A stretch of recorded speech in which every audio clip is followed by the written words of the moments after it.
because I had deleted some files. So in my last video, I was saying, maybe I won't even upload it, I'm not sure.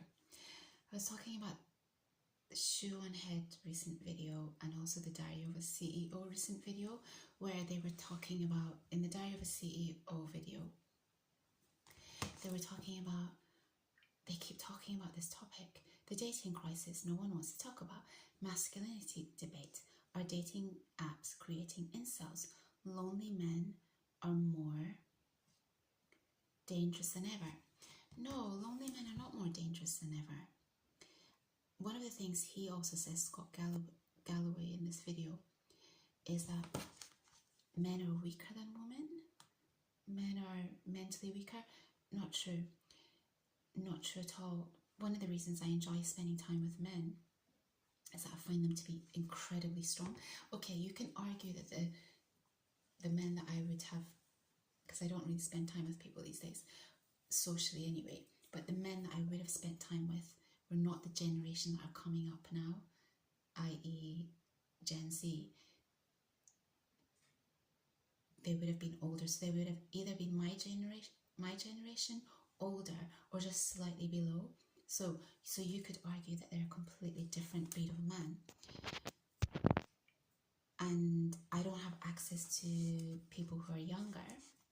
I'm not in communication with much younger people, so I don't really know what's going on with younger men. But I don't know that I agree with that. Teens don't know how to ask girls out in person.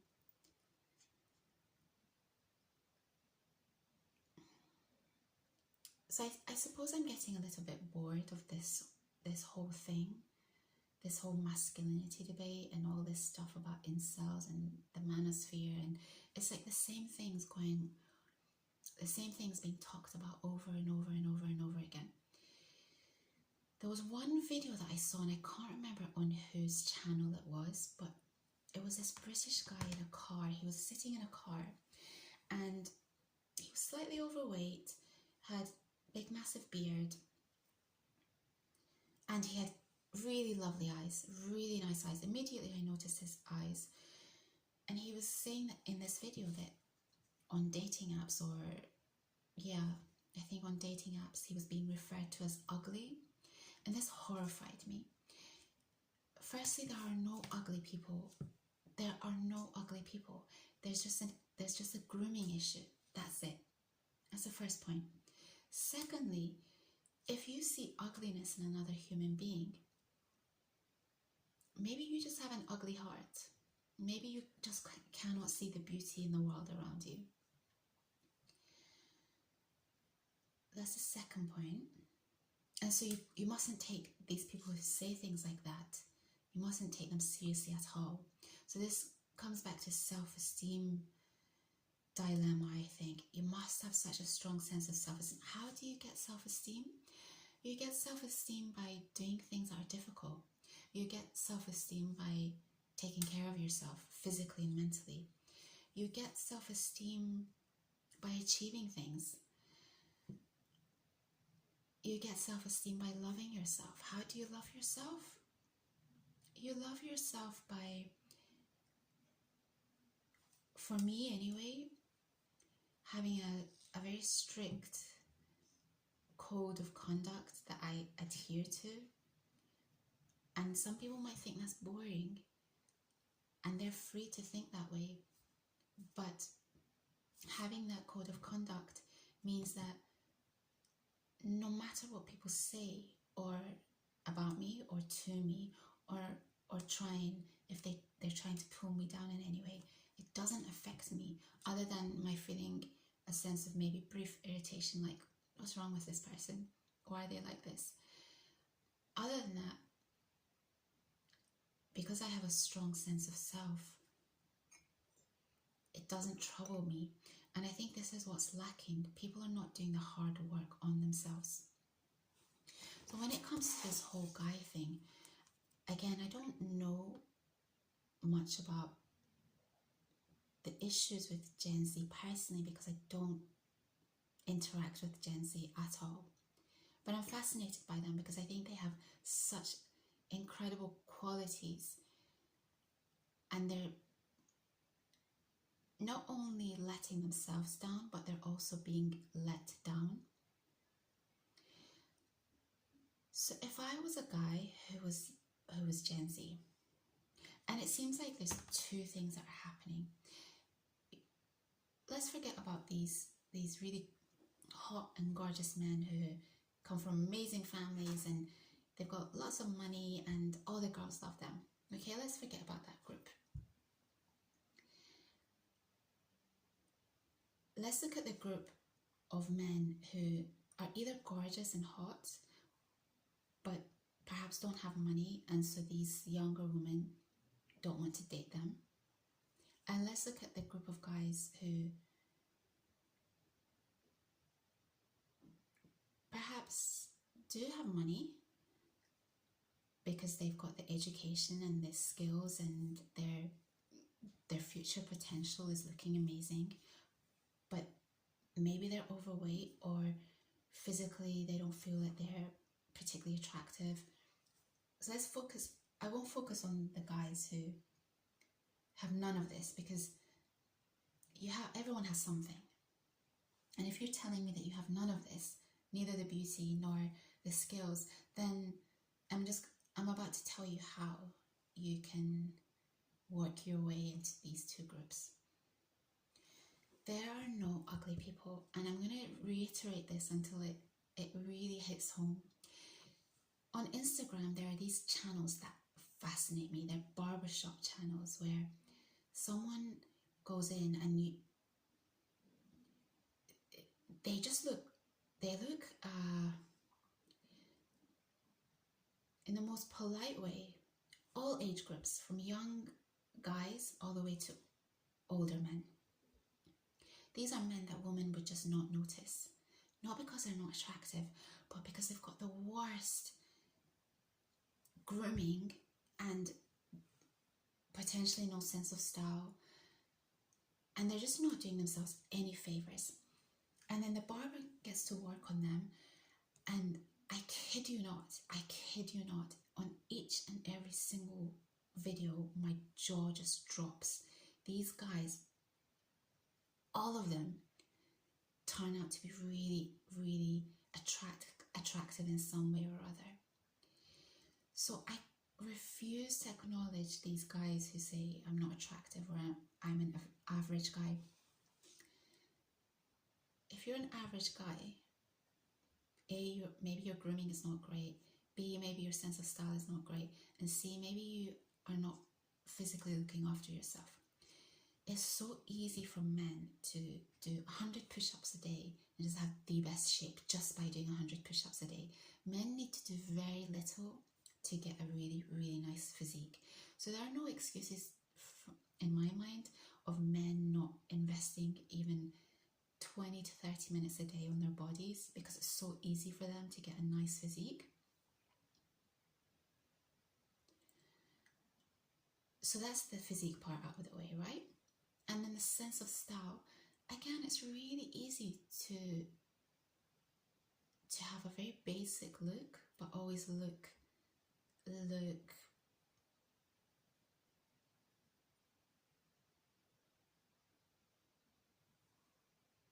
good.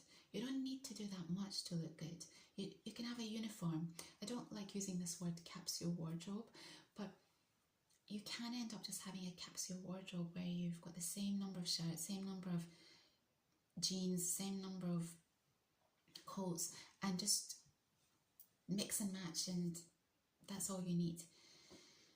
And I think being lazy about style is really going against men. Style is important. It's really important. And then finally, I cut my own hair. I know my hair is not in anywhere near the way it used to look in Japan. And I know that that's something that I need to work on. I just cannot find the right Japanese hairdresser in London who stays long term and who's willing to understand what I want. I see them on Instagram, but they're just not, I don't know where they are in London. And I gave up trying to find one. So I started learning how to cut my own hair. It's not great, but it's also not awful. It's passable. It works for me. So if you don't want to invest the money in going to a barber every month or so, then you somehow need to learn how to barber yourself. So that's it really. Style, body, obviously eating the right food. Eating the right food, a clean diet, is actually much easier and less expensive if money is something that you're focused on than eating out all the time and eating junk food. Style, body, grooming, facial hair, haircut. Go and watch these videos. There are no ugly people. And then the final thing, banter and confidence. Banter and confidence is a skill that everyone needs to have. I've become a little bit more introverted in the past few years because I don't really socialize with people. For example, at this drum and bass event that I went to, one of the things I noticed was during the moments when they were getting lost and we were all just standing waiting to figure out where we were supposed to go, no one really spoke to me. I didn't make the effort to speak to people because I was in pain. I was in pain, you guys, and I was just trying to figure out how I was going to finish this ride. Had I been in a slightly more positive frame of mind and not in pain, I probably would have made more effort to speak to people, but I didn't. And the people that did talk to me, I found so impressive. Like I say, the young guy who kept encouraging me, he was just a nice guy, and I actually would have loved to have finished the ride just to have spoken to him at the end. And then there was the guy who I mentioned who was the office worker who just started dancing with me. No one was dancing, and he made his way through the crowd to come up and dance to me. I mean, that takes guts and confidence to be able to do that. Who else? Even the first guy who was complaining about what I was wearing, well, he didn't complain. He was just gently chiding me and saying that if I was in sports gear, maybe I would be more successful as a runner. I refute that wholeheartedly. But even him, he made a comment to me right at the beginning, even though he's not the type of guy that I think would normally speak to women. Who else? I think these were the guy who mentioned my style. I mean, talking to people is so important. And I think what's happened nowadays, even with me, is that we just don't talk to people and we're losing the art of communication. I've lost the art of communication. One of the reasons I like coming on here is because it allows me to... I know that I've lost the ability to speak. I know that very clearly. And I don't want to lose it further. So one of the reasons I enjoy coming on here is to not allow my communication style to get worse. I remember when I was in Tokyo, I worked around a group of guys. There was one period where I was working around a group of guys, and I had to be like that because these guys were so sharp. It was a mixed group of different cultures. Oh my gosh, they were so funny. And if I wasn't sharp, I would have just been silent. And to me, that's not interesting. I know that a lot of women don't feel that they need to be funny, or they don't need to have charisma when they're speaking. I know that a lot of women want to just be dainty, pretty little things. But for me, being able to make people laugh or just have interesting conversations is so important. And sometimes when I finish my videos, this is how slow I've become. Sometimes after I finish my videos, I think, oh, I could have said that. That would have been really funny if I'd said that. So there's got to be an element, I think. You don't want to be the person who's constantly making jokes, because that takes away a little bit of, just take a little bit of appeal away as well. It can be exhausting, and to some extent, because you never really get to see the real person.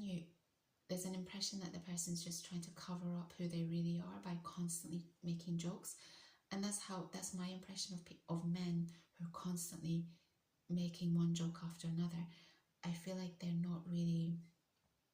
showing who they really are. So I like serious people who are able to, serious and like maybe people who are able to joke at the right moment. And that's what I noticed about the shoe on head video.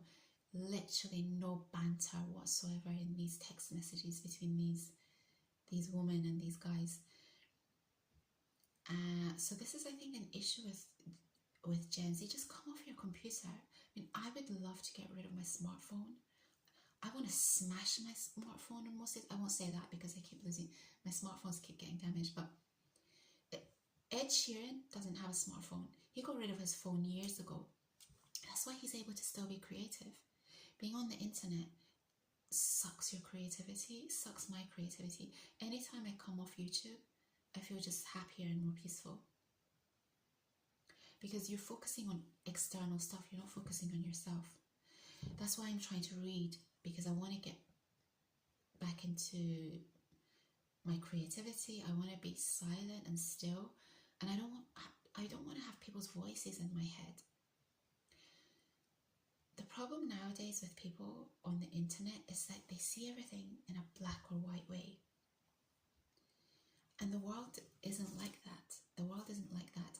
So these manosphere type channels and calling men incels and this and that, I just think it's a small group of people. And the reality is that if you go out into the real world, the normal people are not on the internet. The normal people are not sitting at home playing video games. And I'm sorry if this is an offensive thing to say, but video games are not supposed to be done 10 hours a day, played 10 hours a day. There's no human connection involved in it at all. This is why I limit how much I listen to music, because it takes away the silence in my head. It takes away my own thoughts. So even the passions that I have, I limit the time I spend on them. What else kind of popped out at me? And the whole dating thing. Now, I really think, I'm being a little bit tough on this video, but I feel like these are things that people are not saying. If you don't like the way people are behaving on dating apps, then just remove yourself from dating apps. Or don't contact women and let women contact you. Just don't do anything. Be present and let them come to you. I remember an acquaintance of mine, the psychopath actually. He was older than me and he was trying to get on dating apps and he showed a picture of himself to me. Oh, I had to talk about this guy. The one with the nice eyes but who was slightly overweight. Okay, I'll connect these two. He showed a picture of himself to me that he wanted to put on a dating app. And I was actually horrified, and because we had a very honest relationship, but I have honest relationships with the people that I'm around. Otherwise, I don't spend time with people. There's no point. I don't like fake relationships. So I said to him, this is not representative of you at all. A, it looked nothing like him. B, it was a terrible picture. It was awful. And C, the professional picture that he has on the internet is really attractive, and it surprised me that he wouldn't use a picture like that. So I think men they're not aware, they're not self-aware, I think, in the same way that women are. Someone said that a haircut for men is like makeup for women. Why do you think women wear tons of makeup? It's because they're trying to attract the opposite sex. So men, why don't you play the same game as these women? Just get a haircut, a really decent haircut that shows shape of your face, shows your eyes to great effect, just makes you look sharp.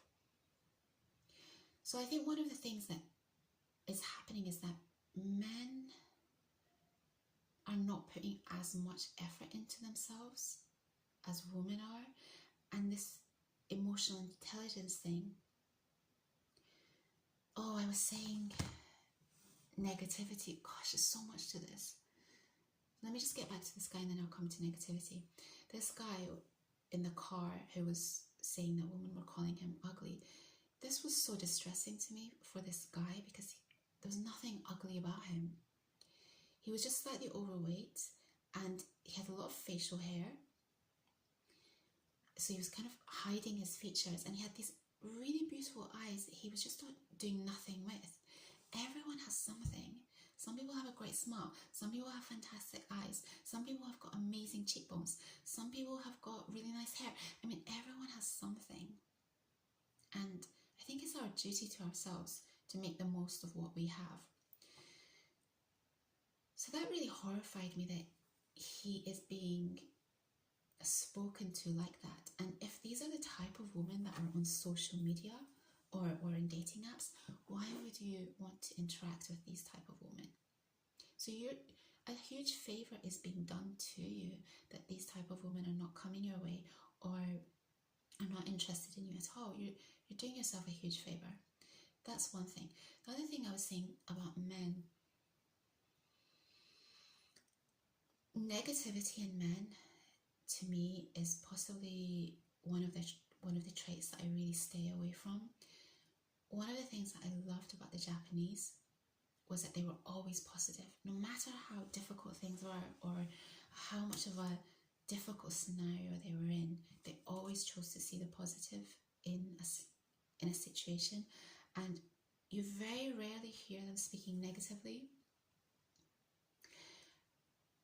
One could say that this is the reason for the high suicide rates of men in Japan, is because they have no one to talk to openly.